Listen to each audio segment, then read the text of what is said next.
belts.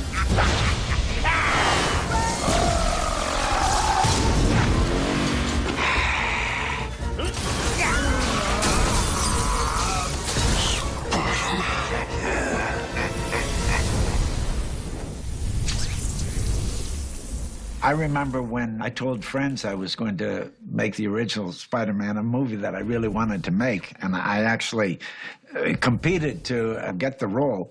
They were like, really? Really? You want to do that kind of movie? Because there wasn't a standard then. It was still quite early when they were adapting comic book movies. Now it's a whole different world. You know, when I heard it, I thought, wow, that's pretty nutty. But I thought, okay, they can figure out a way to bring me back. But it was really the pitch, and it sounded like a lot of fun and a good solution. I liked the idea that I was returning to something, but there's a spin on it, and that appealed to me. For me, it's just about the money. That's all. No, oddly enough, Willem and I were kind of joshing the other day about how 20 years since his first Green Goblin, 17 years since my first time as Doc Ock, and these are the longest options that a studio has ever exercised on actors. You know, it's like we've been waiting. When the idea was first suggested, my first thought was, hang on, I'm 17 years older, I've got chins, I've got wrinkles, you know, I mean, what are they going to do? And then, of course, I suddenly realised, wait a minute, they've got the technology. This isn't going to be a problem.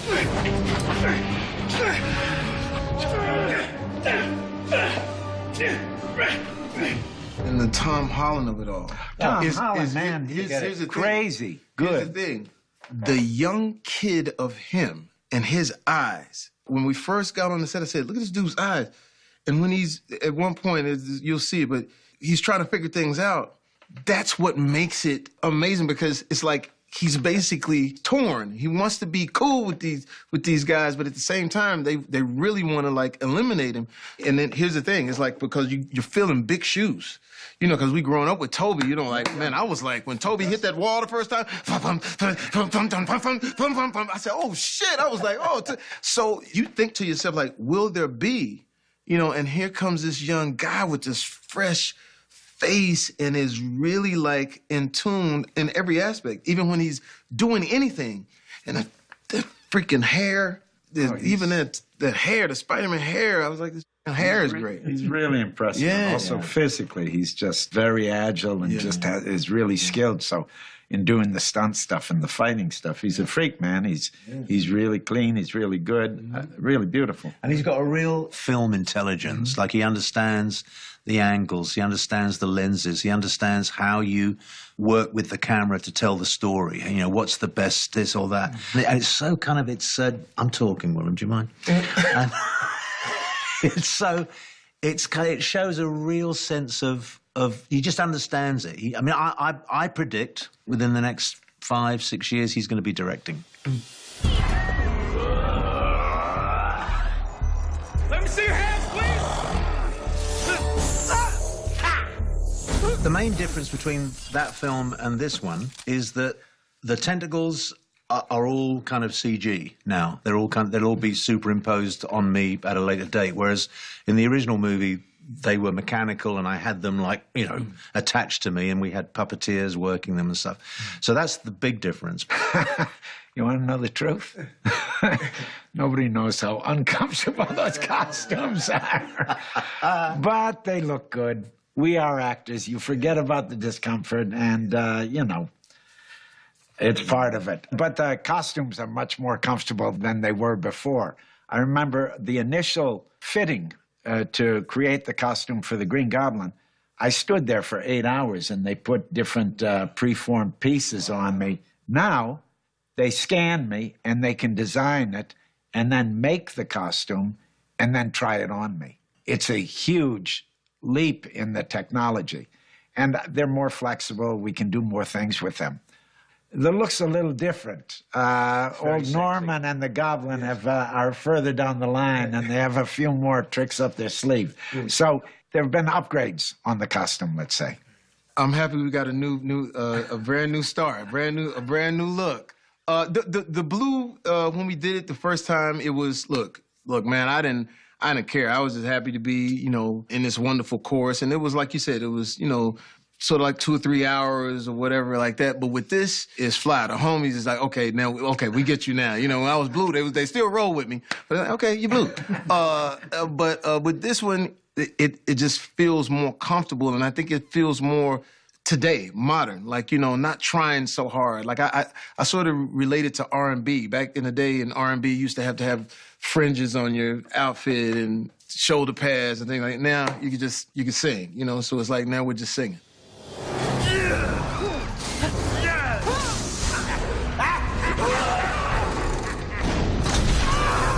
Who would be the best villain? It's crazy because, like I said, we've just been watching Willem. It seems personal. because with Electro, it's like Electro and us, it's to the world. The world did me wrong. But when something is personal, and you can go all the way back to Shakespeare, there's nothing that can beat that, no matter what costume you put on, no matter what you say. So when he speaks, he has the power. They all have different qualities. But in terms of overall kind of scariness, I would go along with Jamie's assessment. It's just true. I mean, I'm sorry, Willem, you're just going to have to deal with it. But as far as where Doc Ock is in the echelon of who's more powerful, I think Doc Ock isn't exactly in the Premier League, but he's kind of nudging up. He's the guy that's arrived at the party and has kind of said something like, I've got the beers, and they let him in. These guys are really generous.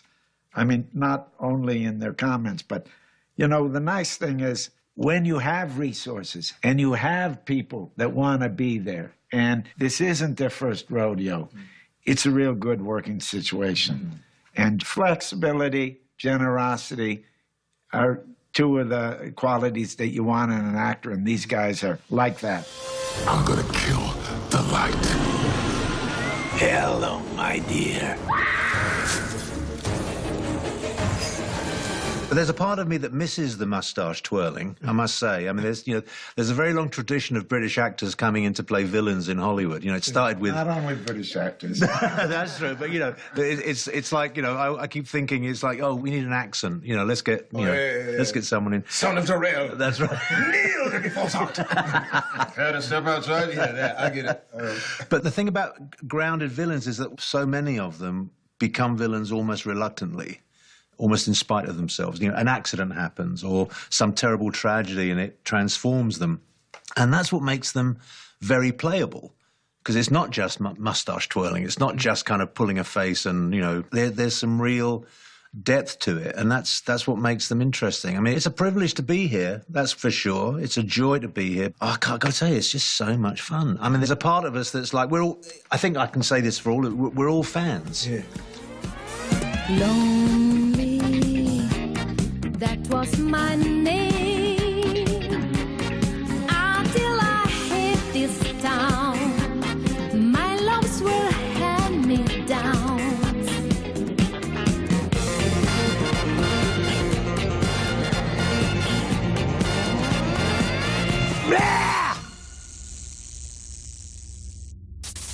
Like that anyway. I fell into a vat of electric eels. You're kidding. I fell into a super collider. Gotta be careful where you fall. There's no loyalty amongst thieves. It's a lot of dynamite you deal with. Having supervillains explain how they became supervillains to each other is hilarious. It's just so funny because it's so ridiculous. I love the idea of putting a bunch of rogue villains together and just watching them meet each other and hang out and talk. Like, it's just, I've never really seen that.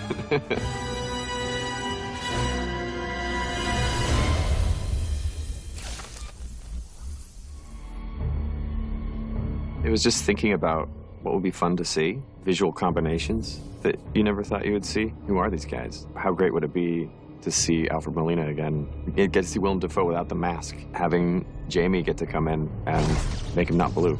You make me sick. Leave me alone. Hiding in the shadows. Norman Osborn, Green Goblin is just like, I mean, to see him work when we're on the set in, gods don't choose, we take. And you go like, oh, shit. And that cackle, I was like, oh, I mean, that's real. You know, I forgot I was in the movie. I'm sitting there with my popcorn like, this motherfucker's good.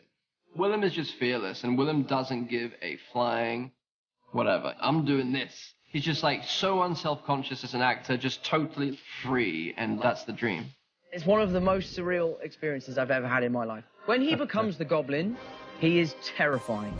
And in the rehearsal, he starts doing the laugh and he's saying all of this different stuff about how much he hates Peter Parker. And we're doing this fight scene. And I just became like a 5-year-old kid again, watching him in the theater.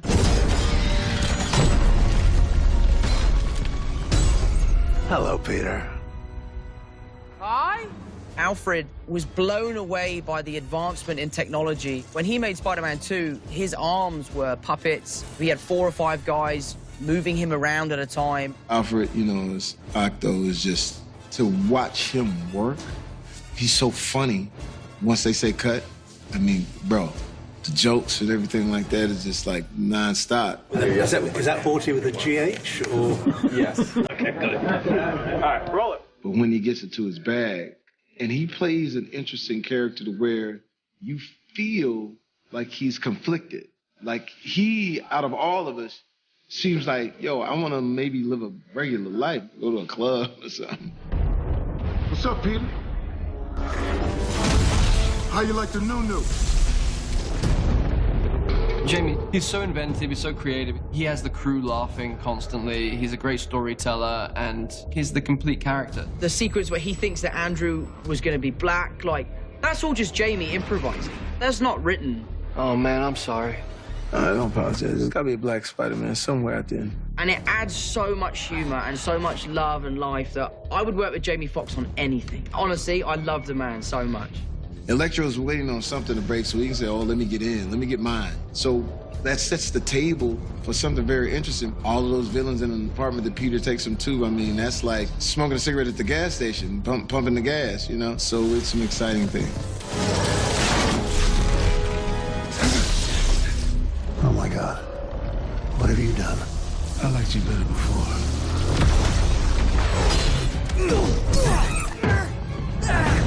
In this film, there's some good old-fashioned fighting. Punching, kicking, through the body stuff. I'm still not admitting that I'm too long in the tooth to do this stuff, so I still enjoy doing it. So to do this physical stuff was important to me. He is still in incredible shape. He phoned me up prior to this movie and was like, I just want to let you know, I want to do as much as possible. And he was just a trooper. He has a pretty intense, high-energy fight scene with Tom. It's unbelievable to see his dedication and how hard he worked to bring that same Green Goblin back that we saw in the first Spider-Man. That's just so mean and so violent. You tried to fix me.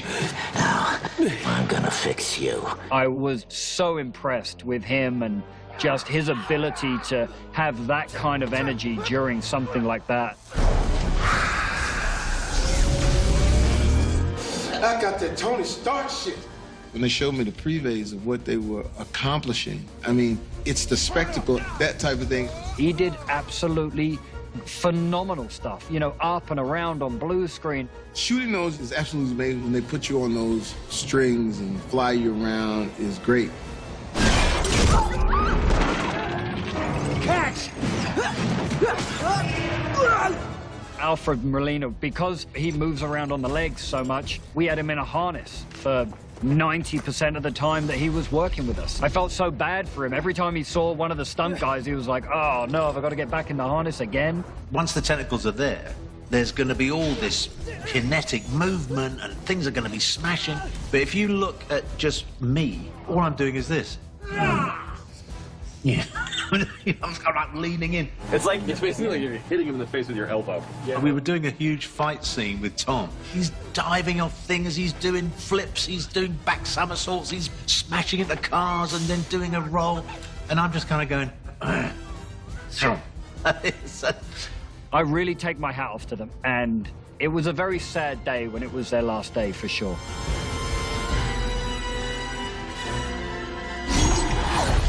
There's so many great actors that have been in these movies, and to be able to bring them all together and to find a way to finish their storylines maybe in a different way. They're all sort of the victims of accidents, of technological mistakes. To use that as an entry point to telling a story about the idea of second chances, and it took a second, but eventually it all clicked.